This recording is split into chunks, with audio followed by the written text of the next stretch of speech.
છે, લોકશાહી છે, એટલે અમુક રીતે એને ન રોકી શકાય. પણ 4 વર્ષ અને 2 દિવસમાં આ વ્યક્તિને જે હું ઓળખ્યો છું, આ પોતાના સ્વાર્થ માટે ગરીબોના આંસુનો સોદાગર વ્યક્તિને જે મેં નજીકથી વાસ્તવિક રીતે ઓળખ્યો છે, એ જાણીને તમામ ગુજરાતી ભાઈઓને 2 હાથ જોડીને વિનંતી કરું છું કે ખેડૂત માટે જે સંમેલન કરવા આવી રહ્યા છે, હું ચેલેન્જ આપું છું કે 2 મહિને, 1 મહિને, 15 દિવસે કે 6 મહિને આ સંમેલનથી એક માંડવીના ડોડવા જેટલો, એક મકાઈના ડોડા જેટલો 1 રૂપિયાનો ખેડૂતને નહીં ફાયદો થાય. માત્ર પોતાની વાહ માટે, પોતાના સ્વાર્થ માટે આવી રહ્યા છે.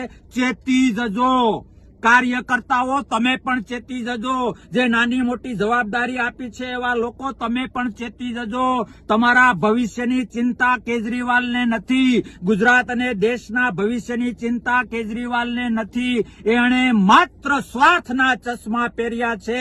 એનો ભોગ હું 4 વર્ષ અને 2 દિવસ બન્યો, તમે ન બનો એ માટે વિનંતી કરું છું. આવો સૌ સાથે મળીને ખેડૂતને બચાવીએ, ગુજરાતને બચાવીએ, લોકશાહીને બચાવીએ અને આવા સ્વાર્થી સત્તા કેન્દ્રી લોકોથી ગુજરાત અને દેશને દૂર રાખીએ. ભારત માતા કી જય, વંદે માતરમ, જય જય ગરવી ગુજરાત.